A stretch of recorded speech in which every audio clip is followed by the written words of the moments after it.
Hello everyone, आप देख रहे हैं चैनल अमीन इन्फो। तो आज की इस वीडियो में हम बात करेंगे एसएससी कांस्टेबल की रिक्रूटमेंट आ गई है 24 नवंबर को। इन्हीं वैकेंसीज़ के बारे में हम इस वीडियो के अंदर बात करेंगे। ये vacancy central arm police force, SSF rifleman और असम राइफलमैन के अंदर निकली हैं। और इसके जो ऑनलाइन फॉर्म है वो 24 नवंबर से 31 दिसंबर तक भरे जाएंगे। और ऑनलाइन फ़ीस जो है वो भी आप 1 जनवरी तक पे कर सकते हो। फॉर्म के अंदर अगर कुछ करेक्शन करनी है तो 4 से 6 जनवरी के बीच वो करेक्शन होगा। और टेंटेटिव डेट जो है कंप्यूटर बेस्ड एग्जामिनेशन की वो फरवरी मार्च 2024 रखी गई है। जो आपका कंप्यूटर बेस्ड एग्ज़ाम होगा इन पोस्ट के लिए वो इंग्लिश, हिंदी और 13 अलग अलग रीजनल लैंग्वेज में करवाया जाएगा, जैसे असम हो गया, बंगाली हो गया, गुजराती, कन्नड़ और भी अलग अलग लैंग्वेजेस हैं जो आपके सामने लिखी गई हैं। अगर हम बात करें नंबर ऑफ़ वैकेंसीज़ की तो आपके सामने मेल और फीमेल की वैकेंसीज मेंशन है अलग अलग डिपार्टमेंट के अंदर, जैसे BSF, CISF, CRPF, SSB, ITBP, AR और एसएसएफ। कैटेगरी वाइज यहाँ पर वैकेंसीज हैं एससी, एसटी, ओबीसी या ईडब्ल्यूएस की, और यहाँ पर फिर फीमेल की भी वैकेंसीज हैं। ग्रैंड टोटल की अगर हम बात करें, ओवरऑल जो वैकेंसीज निकली हैं सभी डिपार्टमेंट को मिलाकर, मेल और फीमेल सभी कैटेगरीज को, वो 26,000 से ज़्यादा वैकेंसीज इस बार निकली हैं। इसके अलावा दोस्तों जो एसएसएफ के अंदर कांस्टेबल की वैकेंसी है वो ऑल इंडिया बेसिस पर फिलअप करी जाएगी। और सीएपीएफ यानी कि अदर डिपार्टमेंट में जो वैकेंसीज हैं वो आपकी स्टेट, यूनियन, टेरिटरी के अकॉर्डिंग फिलअप करी जाएंगी। और अगर आप इन डिपार्टमेंट्स में अप्लाई करोगे तो जो भी आपका डोमिसाइल है, जिस भी स्टेट के हो आप, तो डॉक्यूमेंट वेरिफिकेशन के टाइम पर और डोमिसाइल आपको प्रोवाइड करना होगा। एज लिमिट की बात करते हैं, मिनिमम 18 और मैक्सिमम 23 साल की एज आपकी होनी चाहिए। ये एज लिमिट 1 जनवरी 2024 से कंसिडर होगी, यानी कि आपकी जो डेट ऑफ बर्थ है वो 2 जनवरी 2001 से पहले की और 1 जनवरी 2006 के बाद की नहीं होनी चाहिए। अपर एज लिमिट में रिलैक्सेशन होगा। एससी एसटी को 5 साल, ओबीसी को 3 साल, एक्स सर्विसमैन को 3 साल और बाकी अदर कैंडिडेट्स को भी यहाँ पर रिजर्वेशन एज लिमिट के अंदर दिया गया है, रिलैक्सेशन अपर एज लिमिट में। एजुकेशन क्वालिफिकेशन की बात करते हैं, और ये एजुकेशन क्वालिफिकेशन भी आपकी 1 जनवरी 2024 तक कंप्लीट होनी चाहिए। इसमें यह है कि आपको मैट्रिकुलेशन यानी कि 10th class pass out examination आपका कंप्लीट होना चाहिए। Candidate who have not acquired the essential education qualification as on the stipulated date will not be eligible and need not apply, यानी कि 1 जनवरी 2024 तक आपकी 10th क्लास कंप्लीट होनी चाहिए। चाहे वो अगर डिस्टेंस मोड की भी है तो भी आप इसमें अप्लाई कर सकते हो। जो एनसीसी सर्टिफिकेट होल्डर है उनको कुछ इंसेंटिव दिया जाएगा, बोनस मार्क्स बेसिकली उनको दिए जाते हैं आपके जो कैटेगरी है उसके अकॉर्डिंग। सी कैटेगरी वाले को 5%, बी कैटेगरी वाले को 3% और ए कैटेगरी वाले को 2% का मैक्सिमम मार्क्स में जो बोनस है वो दिया जाता है। अप्लाई की जहाँ तक बात है दोस्तों, एसएससी के ऑफिशियल वेबसाइट से जाकर आप अप्लाई कर सकते हो।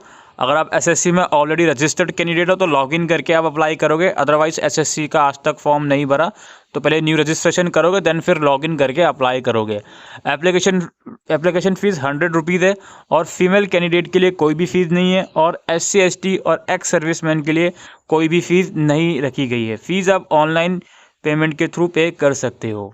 स्कीम ऑफ एग्जामिनेशन यानी कि सिलेक्शन प्रोसेस के ऊपर अब हम बात करेंगे। जो आपका कंप्यूटर बेस्ड एग्जामिनेशन है इसमें ऑब्जेक्टिव टाइप पेपर होगा, जिसमें 80 क्वेश्चंस होंगे। हर क्वेश्चन 2 मार्क्स का होगा। पार्ट ए में आपका जनरल इंटेलिजेंस और रीजनिंग से रिलेटेड 20 क्वेश्चंस होंगे 40 मार्क्स के। पार्ट बी में general knowledge and general awareness के अगेन 20 क्वेश्चन 40 मार्क्स के। और पार्ट सी में एलिमेंट्री मैथमेटिक्स होगी 20 क्वेश्चन 40 मार्क्स के। और पार्ट डी इंग्लिश या हिंदी का सेक्शन रहेगा 20 क्वेश्चन 40 मार्क्स के। ओवरऑल ये 60 मिनट का आपका एग्जाम रहेगा, जिसमें आपके 80 क्वेश्चंस रहने वाले हैं। और ये टोटल यहाँ पे आप देख सकते हो 160 मार्क्स का ये पेपर हो गया। एज आई अर्लियर सेड कि ये पेपर इंग्लिश मीडियम और बाकी जो रीजनल लैंग्वेज है उसमें आएगा। इसमें नेगेटिव मार्किंग होगी 0.25 मार्क्स, यानी कि सही आंसर के लिए अगर आपको 2 मार्क्स मिल रहे हैं तो गलत अगर आपका आंसर होता है तो 0.25 मार्क्स आपका डिडक्ट कर दिया जाएगा। ये एग्ज़ाम के जो एग्ज़ाम सेंटर्स बनाए गए हैं उसकी जो प्रेफरेंस लिस्ट है वो आप एग्ज़ाम फॉर्म यानी कि एसएससी का जो ये फॉर्म है वो फिलअप करते वक्त चूज़ करोगे। मल्टीपल शिफ्ट में एग्ज़ाम होता है तो नॉर्मलाइज स्कोर का जो प्रोसीजर होता है उसके थ्रू ही आपका जो एग्ज़ाम के मार्क्स हैं वो कंसिडर करे जाएंगे। बाकी उसके बाद आंसर्स की वगैरह वेबसाइट पर आती हैं तो वो आप देख सकते हो एग्ज़ाम के कुछ टाइम के बाद। डिटेल सिलेबस भी आप यहाँ पे देख सकते हो। जैसे जनरल इंटेलिजेंस के अंदर आपसे analytical aptitude and ability to observe and distinguish patterns will be tested through question principle of non verbal type. और यहाँ पे डिटेल सिलेबस गिवन है। जनरल नॉलेज में क्या क्या चीज़ें आपसे पूछी जाएंगी एलिमेंट्री मैथमेटिक्स के अंदर, इंग्लिश हिंदी के अंदर। इसके बाद आपका ऑनलाइन एग्जामिनेशन के बाद दूसरा कंपोनेंट है आपका फिजिकल स्टैंडर्ड टेस्ट और फिजिकल एफिशिएंसी टेस्ट। तो इसमें यह है कि कैंडिडेट जो एग्ज़ाम देगा उसकी परफॉर्मेंस के बेसिस पर कट ऑफ बनेगी और उस कट ऑफ के बेसिस पर आप लोग फिजिकल स्टैंडर्ड टेस्ट और फिजिकल एफिशिएंसी टेस्ट के लिए शॉर्टलिस्टेड करे जाओगे। फिजिकल स्टैंडर्ड टेस्ट और फिजिकल एफिशिएंसी टेस्ट जो अलग अलग सेंटर्स में करवाया जाएगा, जो कि CAPF द्वारा डिसाइड करा जाएगा। Detail scrutiny of candidate eligibility document will be undertaken at the time of DME। Document medical verification के टाइम पर जो भी आपकी सारी एलिजिबिलिटी है वो चेक करी जाएगी। इसके अलावा PST और PED की बात करते हैं। PST के अंदर आपकी हाइट का, वेट का और चेस्ट का मेजरमेंट लिया जाएगा, ठीक है। और PET के अंदर आपको कुछ एक्टिविटीज़ होंगी जो करनी होंगी। PET के अंदर जो रेस होगी, मेल के लिए 5 किलोमीटर की रेस होगी 24 मिनट में, और फीमेल के लिए 1.6 किलोमीटर की रेस होगी 8.5 मिनट में। और इसके अलावा ये नीचे जो आप देख रहे हो 1.6 किलोमीटर मेल के लिए और 800 मीटर फीमेल के लिए, ये उन कैंडिडेट के लिए जो लद्दाख रीजन के हैं, और ऊपर वाले उन कैंडिडेट के लिए जो लद्दाख के अलावा बाकी किसी भी स्टेट या यूनियन टेरिटरी से बिलोंग करते हैं। तो ये फिजिकल एफिशिएंसी टेस्ट का एक पार्ट है जो आपका रेस की मैं बात कर रहा हूँ। बाकी ये है कि PST और PET के दौरान अगर कोई वुमेन कैंडिडेट्स प्रेग्नेंट हुई तो उसके लिए अलग से प्रोविजंस इसमें रखी गई हैं। उनके जो भी वैकेंसीज होगी वो रिजर्व कर ली जाएगी कुछ टाइम के लिए, और बाद में जब उनका रिकवरी का प्रोसीजर हो जाएगा तो उसके बाद उनका जो भी ये टेस्ट है वो करवाया जाएगा। फिजिकल स्टैंडर्ड टेस्ट की जहाँ तक बात होगी दोस्तों, इसमें आपकी हाइट देख लीजिए, मेल के लिए 170 सेंटीमीटर है, फीमेल के लिए 157 सेंटीमीटर है। कुछ कैटेगरीज हैं जिनको रिलैक्सेशन दिया गया है हाइट के अंदर में, आप लोग देख सकते हो। शेड्यूल ट्राइब के लिए यहाँ पर मेल और फीमेल के लिए हाइट मेंशन है, और शेड्यूल ट्राइब जो नॉर्थ ईस्टर्न स्टेट के हैं उनके लिए हाइट मेंशन है मेल और फीमेल के लिए। शेड्यूल ट्राइब जो लेफ्ट विंग एक्सटेंशन के हैं उनके लिए मेंशन है। और कैंडिडेट कुछ बिलोंग करते हैं आपके घरवाली रीजन से और भी दोगास रीजन से, उनका जो हाइट है वो यहाँ पर मेंशन है। नॉर्थ ईस्टर्न कुछ स्टेट है उनकी भी हाइट यहाँ पर मेंशन है। तो कुछ स्टेट वाइज और कैटेगरी वाइज हाइट में रिलैक्सेशन है मेल और फीमेल के लिए फिजिकल स्टैंडर्ड टेस्ट के अंदर, वो आप लोग देख सकते हो। उसके बाद यहाँ पर चेस्ट की ज़्यादा बात हो रही है मेल के लिए, तो इसमें अनएक्सपेंडेड करके 80 सेंटीमीटर और मिनिमम एक्सपेंशन 5 सेंटीमीटर अलाउड है, ठीक है। और इसमें भी अगेन चेस्ट के अंदर में भी कुछ रिलैक्सेशन यहाँ पर दिया गया है, वो आप यहाँ पे देख सकते हो कैटेगरी के अकॉर्डिंग। वेट जो है आपका जो भी हाइट के अकॉर्डिंग प्रॉपर वेट होना चाहिए वो आपका होना चाहिए, ठीक है। और बाकी फीमेल के लिए ऑब्वियसली बात है चेस्ट मेजरमेंट का कोई भी क्राइटेरिया नहीं है। बाकी जो भी ये कैंडिडेट टेस्ट को शॉर्टलिस्टेड कर लेंगे PST और PET को, फिर यहाँ पे आपका मेडिकल एग्जामिनेशन वगैरह होगा जिसमें आपके डॉक्यूमेंट्स भी चेक कर जाते हैं, और कुछ आपका शायद एग्जामिनेशन वगैरह भी हो सकता है, मेडिकल एग्जामिनेशन। तो वो सब चीज़ें इसमें लिखी गई हैं, वो आप यहाँ पे देख सकते हो। बाकी यहाँ पे हर एक कंपोनेंट से पहले आपका जो भी एडमिट कार्ड वगैरह आएगा, चाहे वो ऑनलाइन एग्जाम से पहले हो या फिजिकल स्टैंडर्ड टेस्ट से पहले हो, तो उसको आपको वेबसाइट से जाकर डाउनलोड करना होगा।